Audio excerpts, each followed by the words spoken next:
Imagine this. You take a DNA test, just for fun, maybe to confirm what you've always been told, that your ancestors came from a proud line of warriors, or seafarers, or kings. You know the story. You've heard it since childhood. But then the results come in, and they don't match. Not even close. Suddenly, your identity, everything you thought you knew about your past, starts to crack. So what would you do? Would you trust your DNA, or your history? This isn't just a thought experiment. It's real. And it happened to an entire people. The Cham. You might not know them, but their legacy once stretched across the spine of Southeast Asia.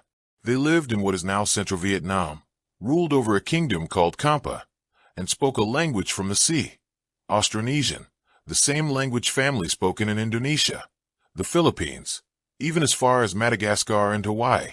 That alone is wild, right? A people in mainland Vietnam, speaking the language of island voyagers and oceanic empires. So the story went, they must have come from a sea, from the islands, maybe even Taiwan, where Austronesian roots begin. But then the scientists came, not with swords or conquest, but with cotton swabs and sequencers. They studied the DNA of Cham people, both the living and the long dead. They compared their genes to thousands of others across Asia and the Pacific. And what they found, it shattered everything. Because the Cham's DNA didn't match the islanders. It didn't even match other Austronesian-speaking groups. In fact, it pointed somewhere else entirely. It pointed to a forgotten ancestry, a secret buried not in temples or texts, but in blood. So who are the Cham, really? Who were their ancestors? Where did their language come from, if not from their genes? And here's the twist. What scientists found wasn't just unexpected. It rewrote 4,000 years of Southeast Asian history. And the story doesn't begin with kings or explorers. It begins with the mothers. Let's start with the mothers, because that's where the real story begins. When scientists looked at the mitochondrial DNA of the Cham, passed down only from mothers to children, they expected to see something that made sense, something that matched the story everyone knew, that these people were descended from ocean-going Austronesians who sailed across vast waters to settle new lands. After all, that's what their language says. That's what their culture says. But the DNA said something else. Instead of tracing back to island Southeast Asia, to the Philippines, Indonesia, or Taiwan, the Cham maternal lines pointed straight to the mainland. They weren't islanders. They were daughters of the forests, the rivers, the red soil of Indochina. Their mitochondrial haplogroups, B, M7, R9, matched the same lineages you'd find in the ancient Khmer peoples, the ones who'd lived in the region long before Kampa ever rose. Not a trace of island Austronesian in their maternal line, not even a whisper of it. And that's where things got strange, because this wasn't just one or two women. It was most of them. Cham women, generation after generation, were rooted in the land, deeply. Their genetics told the story of a people who never left, who never sailed, who weren't part of the migration that gave rise to Austronesian expansion. So how could they speak a language born of the ocean? That's the question that cracked open the mystery. Because if the women didn't carry the language with them, if they never came from the islands, then someone else must have. Someone who didn't stay long. Someone who left no maternal trail.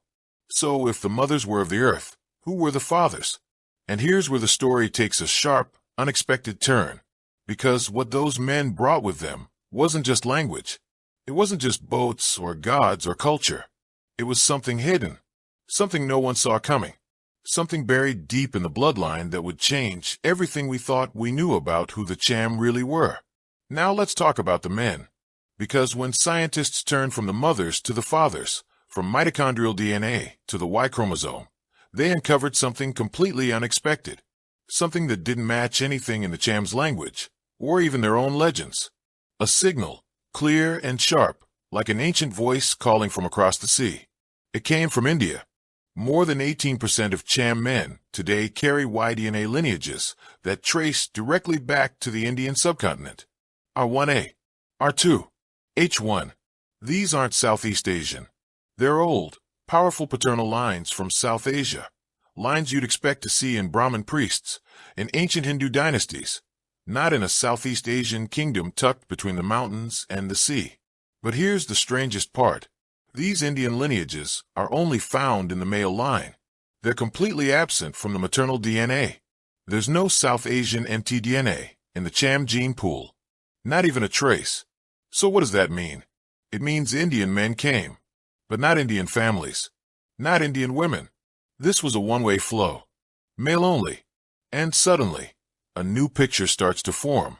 Imagine Indian traders or priests arriving by ship, Hindu missionaries from the ports of Tamil Nadu or Bengal, not with armies or swords, but with Sanskrit, with Shiva and Vishnu, with books and ritual. They came not to conquer, but to marry, to merge, to settle. And through that quiet, intimate act, through families and sons, they left a permanent imprint. You can still see it today, not just in the DNA, but in stone. The Cham temples built in honor of Hindu gods. The architecture, the carvings, the symbols, they all match what you'd find in early Indian kingdoms. But the real story? The one without words. It's written in the Y chromosome.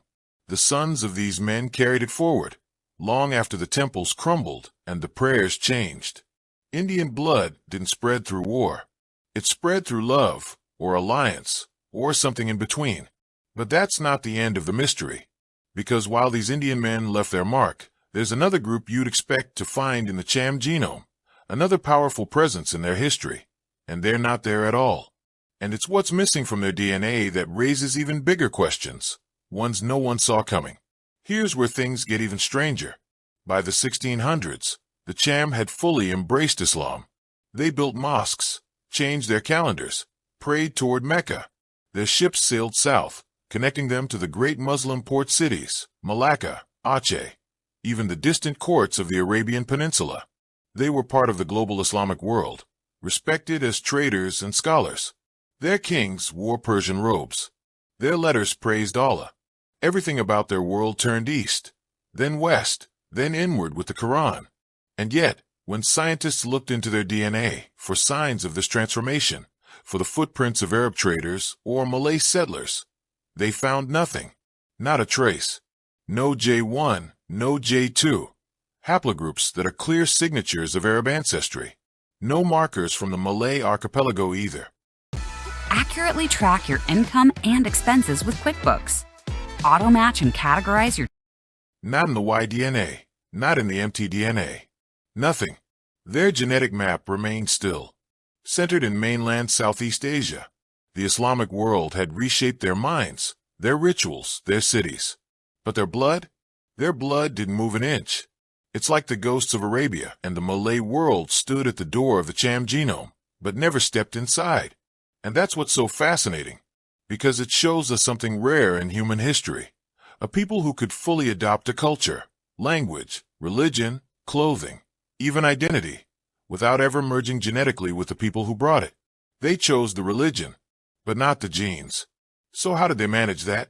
How do you open your arms to a world of change, but draw the line when it comes to blood? Were the Cham protecting something deeper than faith or politics? Something more ancient, more rooted? To find out, we have to stop looking at what they borrowed and start asking what they never gave up. Because the next twist? It isn't about outsiders at all. It's about a language, one that should never have been there in the first place. Here's the part that truly bends the rules of history. The Cham speak an Austronesian language. That alone should place them firmly among the great seafaring cultures of the Pacific. The same family of languages that stretches from Taiwan to Polynesia, from Madagascar to Hawaii. A language carried by people who rode the ocean like a highway. So naturally, you'd expect their DNA to match. But it doesn't. Only a tiny fraction, about 10%, of the Cham's genetic code traces back to Austronesian roots.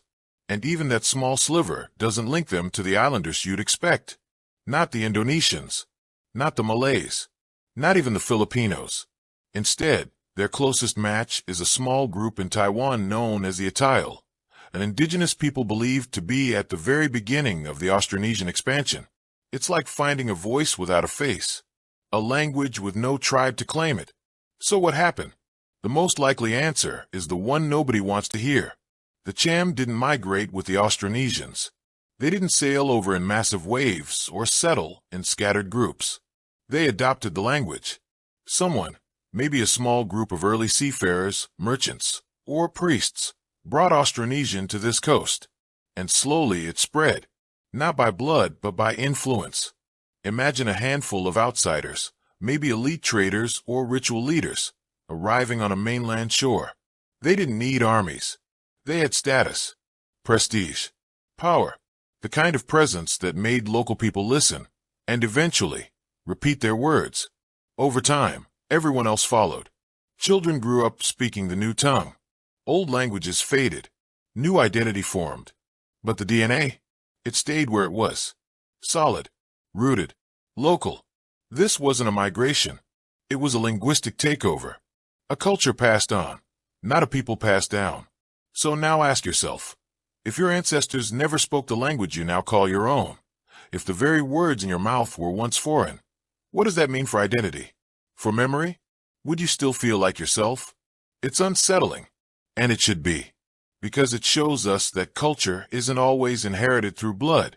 Sometimes it's a decision, a shift, a choice that leaves no trace in the body, but echoes for generations.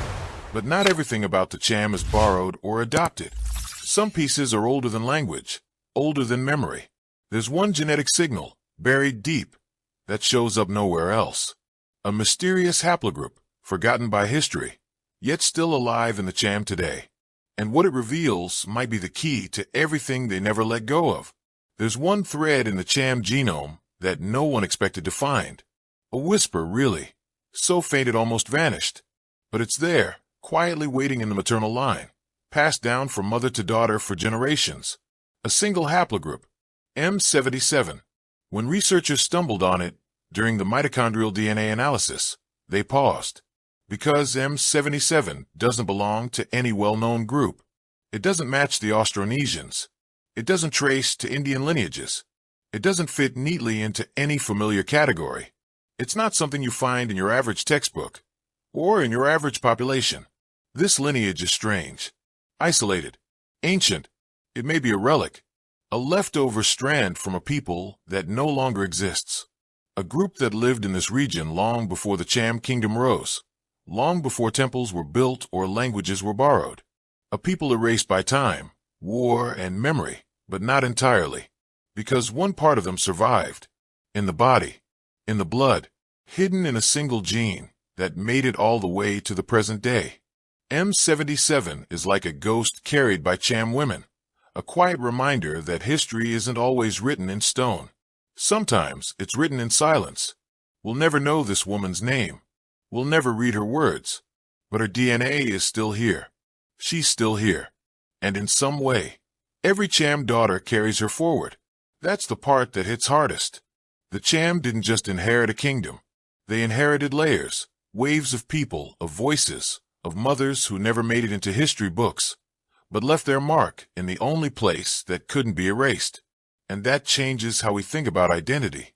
It's not just what survives in monuments or maps. It's what survives in us, even when we don't know it's there. But that's just one layer. They're coming straight in. Trust me, I've got nothing. To really understand who the Cham are, we have to step back, because their story doesn't just come from a people who stayed. It also comes from those who passed through, those who left just enough behind to shift the future. And to see that part clearly, we need to zoom out, way out. Here's the twist that no one saw coming. When scientists compared Cham DNA to other populations, they expected to see links to fellow Austronesian speakers, maybe the Malays, maybe the Indonesians. After all, that's what the language suggests, right? A connection across the sea, a shared origin. But the truth was something entirely different, and honestly, kind of unsettling. The Cham aren't closest to the islanders. They're closest to the people they once fought.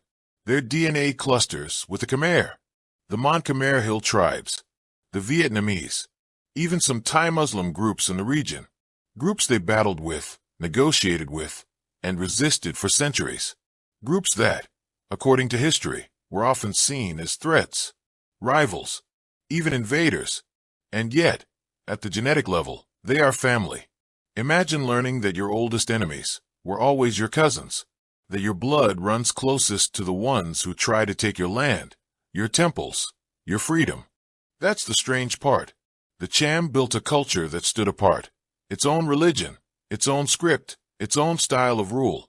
They clung to their uniqueness, and history remembers them as different. And they were. But underneath all that, beneath the language of the sea and the gods of India, their bodies tell a more familiar story. One of shared roots, shared soil, shared pasts. It's not a clean story.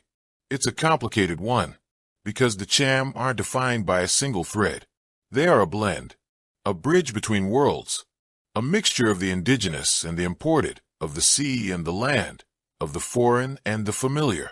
South Asian Y-DNA, a sprinkle of Austronesian ancestry, but mostly, deeply, mainland Southeast Asian at their core. That's the real identity. Not one thing, but many. So now the question becomes personal. What really defines a people? Is it what they hold on to, or what they take in? Is it the language they speak, the gods they worship? Or is it something deeper, something that keeps moving and changing, like a river that still remembers every stone it touched? For the Cham, the answer might lie not in their glory days, but in what happened after everything fell apart. Because kingdoms rise, but when they collapse, only certain things survive. And what the Cham chose to carry forward after the fall says more about them than any throne ever could. When the kingdom of Kampa fell, it didn't go quietly. Cities burned, temples collapsed, families were scattered. Some fled across borders. Others stayed and watched their world disappear, piece by piece, under the weight of a rising empire. Vietnamese forces absorbed the territory, changed the language, the law, the names of the land itself. The story should have ended there. It usually does. But it didn't. Because even as the Cham were pushed into the margins, converted, renamed, silenced, something in them survived. Their DNA.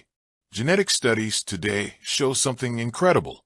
The Cham, despite everything, despite centuries of loss and suppression, still carry a genome that's distinct, still recognizably theirs. Even now, their DNA stands apart from the dominant kin population of Vietnam. It's like a hidden signature, sealed in the blood, quietly refusing to vanish. And it wasn't just random luck. When history swept through like a storm, it left behind a clear pattern. Many Cham men were killed or absorbed during the conquests. But the women, the mothers, remained. Their mitochondrial DNA continued on, passed from mother to child in an unbroken line. Generation after generation, the language changed. The temples fell, but the mothers endured. So while the outside world forgot their stories, their bodies remembered. That's the power of genetics. It doesn't forget as easily as history does. It doesn't need monuments or books. It just needs time. Empires fall. Borders shift. Beliefs fade. But genes endure in silence. And suddenly, this story of the Cham feels bigger than one kingdom. It starts to sound familiar, because if their identity could be reshaped, hidden, and nearly erased, while still living on beneath the surface, what about the rest of us? How much of our own ancestry have we already forgotten? What parts of us are still carrying memories our minds never learned? Because this isn't just the Cham story anymore. It's ours. The more you learn about the Cham, the more you start to realize they're not an exception. They're a mirror, a reflection of something much bigger, much deeper, something that touches all of us. Today, we think identity is simple. It's printed on your passport, stamped on your birth certificate, spoken in your accent. Maybe it's the religion you were raised with, the flag you stand under, or the language you dream in. But DNA tells a different story.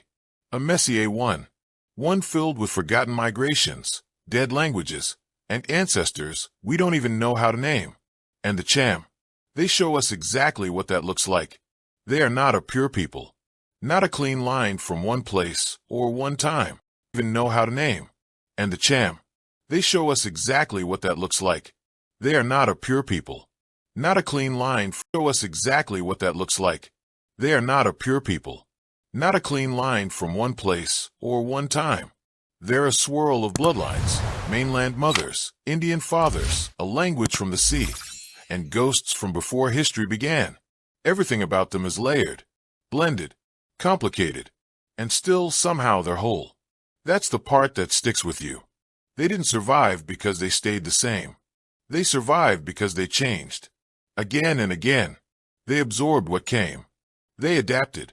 They kept moving forward. And isn't that what identity really is? Not some perfect, preserved thing, but the result of everything you've carried through fire. So maybe the question isn't, where do I come from? Maybe